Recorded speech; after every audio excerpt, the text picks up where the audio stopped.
3,000 Years of Longing, not a great film.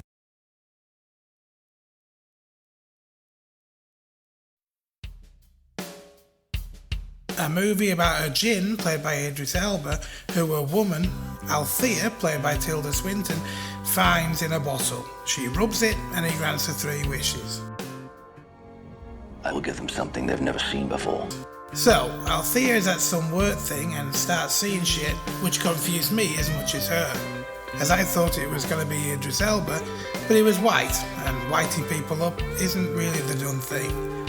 I also believed there was going to be a reason for this guy turning up, but no, he was just there for a scare, and for reasons never explained. So she passes out, then goes shopping with a random guy from work we never see again, who buys her a bottle which, surprise surprise, has a djinn in it. She goes to her hotel room, gives it a clean and a bit of a rub, and out pops Idris with his wish proposal and looking like he has destroyed most of the hotel, as only this bit fits in the room. Where the fuck the rest of him is, no one knows. Althea, though, luckily enough, has heard about this before, as she is a story historian. So Althea says, balls to that, people who have 3 wishes always come unstuck, I won't wish for nothing. Idris is pissed as he can never be free if she does that, so for some reason he tells her his life story, and hopes Althea will believe he isn't just going to murder the world once he's free. Although he could just be a liar and kill everyone anyway, but that's his plan and he's sticking to it. I've got a plan so cunning you could put a tail on it and call it a weasel. The life story is where the film gets good, with some really interesting people, from Solomon who trapped him, to a slave girl wanting to be free, to a bloodthirsty king and his weirdo brother with an appetite for large ladies. What he has on his hand will remain a mystery. This takes us to the woman he falls in love with, and finally Althea.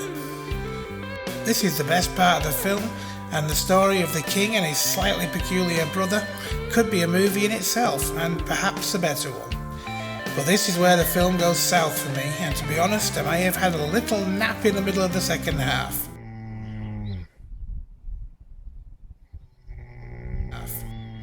Second half of the film is basically Althea wishes for the djinn to love her and her to love him, so she doesn't use the 3rd wish and everyone's happy.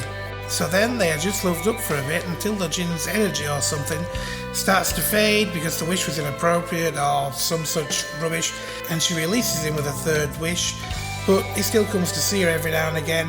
The end. What absolute twaddle.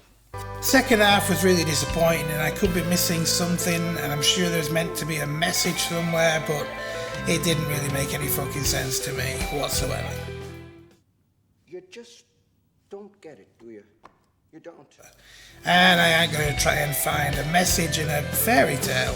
IMDb scores this movie 6.9, and I think those people only watched the first half. 6.9 would be a fair score for the first 45 minutes, but the second half is a 2 at best. 3,000 Years of Longing is a beautiful looking movie directed by George Millar of Mad Max fame, and he really should know better and appears to have lost interest towards the end. Watch it if you like, but turn it off after halfway and you get a thoroughly entertaining 45 minutes. It's just thoughts, really.